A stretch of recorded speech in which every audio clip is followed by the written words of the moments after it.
1월 오스트리아 서부 인스브루크의 한 법의학 연구소 소속인 발터 파르존 박사의 충격적인 발표. 이번에야말로 음악 거장의 미스터리가 풀릴 겁니다. 오스트리아면은 누구예요? 오스트리아면은 단 한 명의 이름이 생각나지 않습니까? 그럼 짤츠부르크라고 해야 되고 그런 모차르트네. 그죠? 당연히 오스트리아 모차르트죠. 그걸 뭐 질문이라고 합니까? 자, 그 주인공은 바로 두 기자님이 말씀하신 신이 내린 천재 음악가 볼프강 아마데우스 모차르트입니다. 35세의 젊은 나이에 갑작스레 요절한 모차르트는 사후 230년이 지난 지금까지도 명확한 사인이 밝혀지지 않아 죽음에 대한 숱한 미스터리가 남아있는데요. 그런데 성 마르크 공동묘지에서 발굴해 1902년부터 모차르트 연구기관에서 보관하고 있던 모차르트의 두개골을 2004년 발굴된 그의 외할머니와 조카 유골의 DNA와 대조, 이를 통해 모차르트 죽음의 비밀이 풀릴 것으로 예측됐습니다. 검사 결과가 어떻게 나왔어요? 검사 결과를 공개하기 전에 모차르트의 죽음에 대한 의혹부터 먼저 짚어보겠습니다. 자, 1791년 모차르트는 사망 직전 갑작스런 고열에 시달리다 2주 만에 급사했는데요. 이후 그의 죽음을 놓고 무려 150여 가지의 의혹이 제기됐습니다. 자, 모차르트 사망에 대한 첫 번째 추측, 라이벌 살리에리의 독살설. 모차르트 사망 이후 러시아 희곡 모차르트와 살리에리에서 모차르트의 재능을 질투한 살리에리가 샴페인 잔에 독을 타는 장면이 묘사됐고요. 1984년 영화 아마데우스에서도 해당 내용이 또 한 번 강조되며 독살설을 믿는 이들이 많았는데요. 그러나 사실 소문과 다르게 두 사람은 우호적인 관계였다고 합니다. 자, 모차르트 사망에 대한 두 번째 추측, 수은 중독. 모차르트는 매독을 치료하기 위해 와인에 수은을 넣어 마셨다고 하는데요. 수은에 중독될 경우 의식장애, 경련, 발작, 고열 등을 앓다 수주일 내에 사망할 수 있는데 모차르트의 사망 직전 증세와 비슷했던 거죠. 자, 그러나 이 가설 역시 명확하게 밝혀지지 않은 가설일 뿐. 근데 의혹이 150개면은 그냥 모르는 거 아니에요? 모르는 왜 거죠. 죽은지. 네. 근데 저 시대에는 의학이 뭐 지금하고는 맞아. 비교가 안 되니까 사실 어떤 경우로 죽었다 해도 그걸 알기가 쉽지 않을 거예요. 자, 중요한 건 바로 검사 결과겠죠. 대망의 검사 결과. 모차르트의 두개골과 외할머니, 조카 유골의 DNA는 불일치. 진짜? 그의 죽음은 여전히 미스터리로 남게 됐습니다. 근데 DNA 결과가 어쨌든 이 미스터리를 밝혀준다고 생각했는데 오히려 또 새로운 미스터리를 남기는 그러니까. 상황이네요.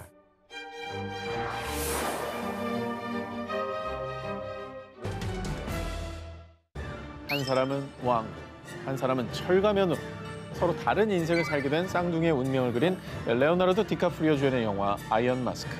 자, 이 영화는 프랑스의 대문호 알렉산드르 뒤마의 브라질론 자작을 원작으로 하고 있는데요. 엄청난 소설이죠, 원작 자체가. 네, 네. 철가면의 이제 존재가 굉장히 미스터리했던. 그럼요. 진짜 있을 것 같기도 하고. 네. 자, 그런데 소설과 영화 속에서 가면을 쓴 채 감옥에 갇혔던 철가면은요, 사실 역사에 존재했던 실존 인물이라고 합니다. 아, 진짜?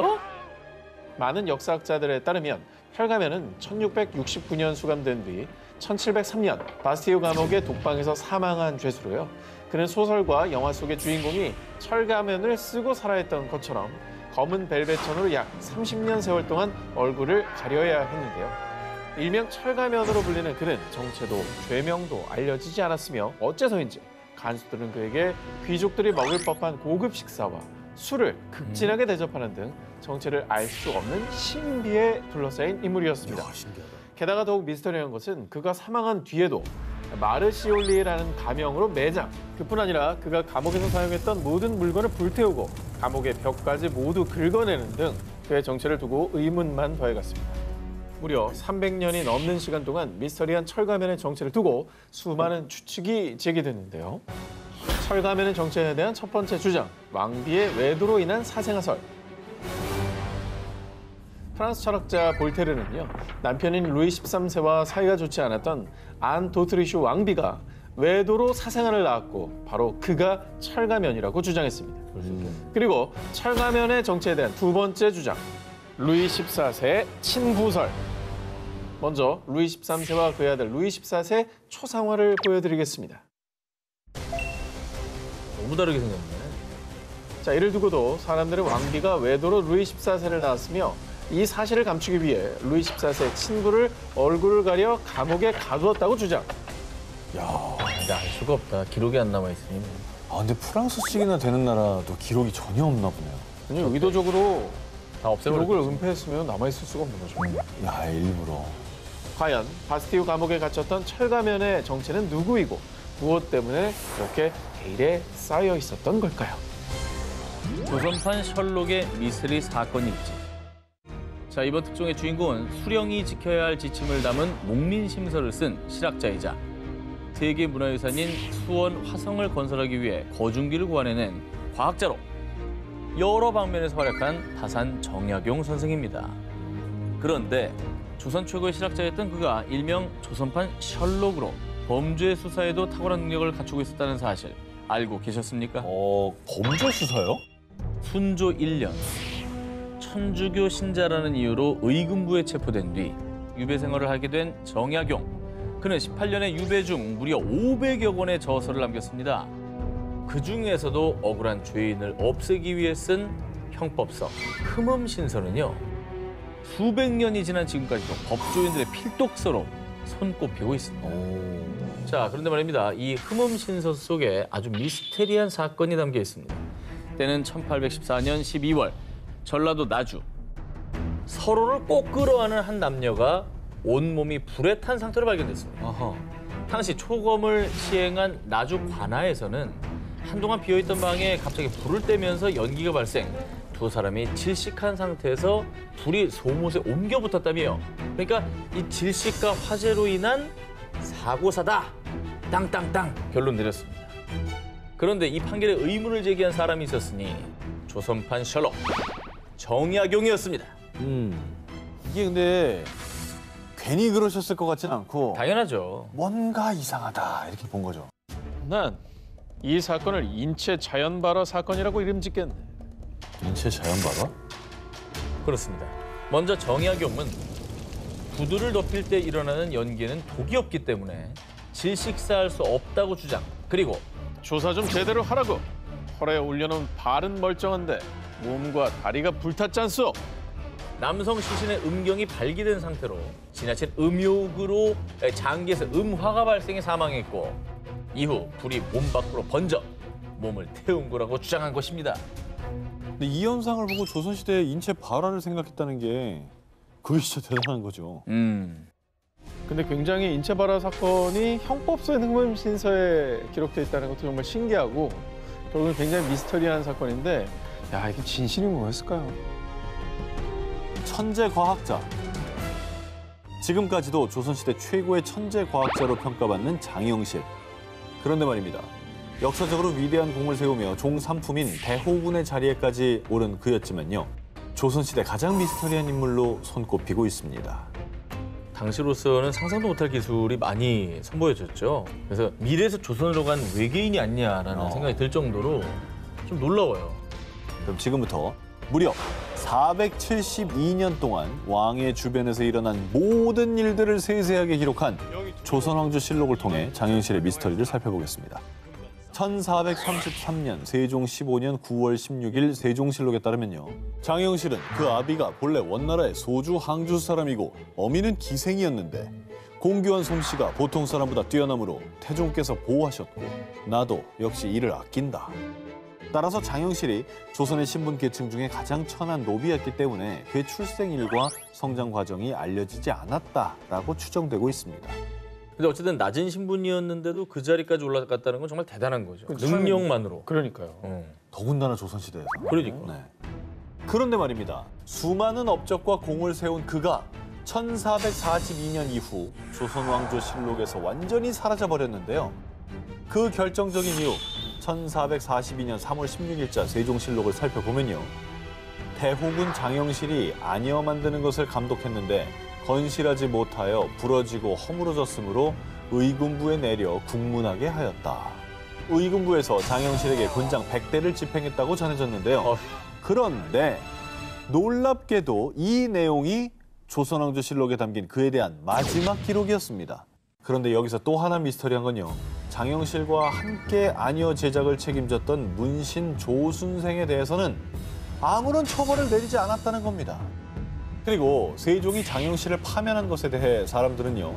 당시 천문관 측은 오직 중국, 명나라만이 할 수 있는 것이었는데 세종이 장영실이 건립한 왕립천문대 간이대로 인해서 명나라와의 외교 문제로 비화할까 봐 그를 파면시켰다고 주장하기도 했습니다.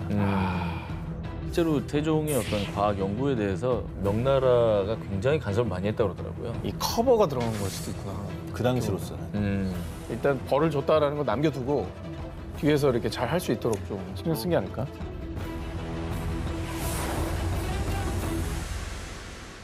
역사 미스터리 그날 19 5위를 공개합니다. 단원 김홍도의 숨겨진 부캐릭터. 힘있는 필치와 섬세한 묘사로 조선 회화로는 드물게 국보로 지정된 분선도. 조선시대 서민들의 일상을 담은 풍속과 씨름 등으로 조선의 화폭을 넓혔다라는 평가를 받고 있는 단원 김홍도. 그런데 말입니다. 1990년대 국내 미술계를 뒤흔든 충격적인 주장이 제기됐습니다. 탄원 김홍도와 일본 화가 도슈사이 샤라쿠는 같은 사람일지도 모릅니다. 그림으로 대한민국 최고가 김홍도라면 일본에서도 같은 인물인데 이렇게 근데 성공했다는 그게 거죠. 심지어 한 사람이다. 이 주장을 뒷받침하는 첫 번째 근거. 두 사람의 활동 시기입니다. 김홍도는 1791년에서 1795년까지 연풍 현감을 지내게 되는데요. 그런데 이 기간 중 1794년부터 1795년까지 약 1년 동안 단 한 점의 그림도 남기지 않아 그의 행적에 대한 미스터리가 있었는데요. 그런데 바로 그 시기, 딱 1년 동안? 그렇죠. 일본의 도깨비처럼 등장해 화단을 뒤집어버린 화가가 있었으니 그가 바로 샤라쿠였던 겁니다. 완전히 겹쳐. 기간이 완전 겹습니다. 야, 이거는 진짜 의심해 볼 수 있는 얘기네요. 일본 내 샤라쿠는 미궁의 화가로 불릴 정도로 생물년은 물론 출신까지 전혀 알려지지 않은 미스터리한 인물이었는데요. 1794년 5월 화단에 등장한 뒤 140여 점의 작품을 남긴 그가 약 10개월 뒤 돌연 자취를 감춰버렸습니다. 그리고 그가 사라진 뒤 행방이 묘연하던 김홍도가 다시 조선에 나타났다는 것입니다. 야, 이상하다. 정말 그렇게 생각할 수도 있겠네요. 그죠? 김홍도와 샤라쿠가 동일 인물이라는 또 두 번째 근거가 있습니다. 유사한 화풍. 먼저 못의 머리처럼 시작해서 쥐의 꼬리처럼 슥 흘리는 정두서미법은 일명 김홍도식 화법으로 불리고 있는데요. 놀랍게도 샤라쿠의 작품에서도 정두서미법이 그러네. 적용됐습니다. 똑같네. 저 선들만 하는 거 아니에요? 치마에 내려 저 주름. 바지에 있는 주름, 선. 주름. 네. 저기가 아니, 그래. 보면 머리가 올챙이처럼 이렇게 좀 크게 돼 있잖아요. 우리나라 풍의 그림에서도 똑같이 이렇게 돼 있었거든요. 심지어 단원 김홍도는 손과 발을 인지하는 데 장애가 있는 것으로 알려졌는데요. 그래서 그의 작품 속에서 손가락 개수 오류나 좌우 혼동 등 손 표현의 오류들도 흔히 발견됩니다. 그러네. 저기 지금 손들이 꺾여 있네요. 자, 그런데 샤라쿠의 작품 속 인물의 손가락도 어딘가 이상하지 않습니까? 그러네. 그러네. 그죠? 그 역시 선발 묘사에 취약하다는 특징이 나타난 것이죠. 그렇죠. 새끼손가락 쪽이 좀 이상합니다. 그죠? 아니, 엄지의 위치도 아주 특이한 거죠. 자, 양국의 문화를 찬란하게 장식했던 두 천재 화가 김홍도와 샤라쿠. 정말 이 두 사람은 동일 인물이었을까요? 역사 미스터리 그날 19 4위 공개합니다. 조선시대를 떨게 만든 모모. 입이 일세, 머리가 하나인 귀신이 하늘에서 내려와 한 번에 밥 한 동이 두부꽃 반 동이를 먹었다. 제가 지금 말씀드린 내용은 공포 소설이 아니고요. 바로 성종실록에 나오는 내용입니다. 역사적 사실을 그대로 기록하는 조선왕조실록에 귀신의 존재가 기록됐다는 거 믿어지십니까? 야사집도 아니고 정사. 실록에. 정서요. 때는 성종 1년이었던 1470년 음력 5월 26일 성종실록에 의하면 전남 각지에서 일명 삼구일둑이란 귀신이 출몰, 그 귀신이 집을 돌아다니며 밥을 한 동이나 먹고 다닌다는 소문이 퍼졌는데요. 그래도 이 귀신이 예의가 있었는지 삼구일둑이는 밥을 먹은 대가를 지불했다고 합니다. 이번 달에는 비가 안 오고 다음 달 수능날에 비가 올 것이다.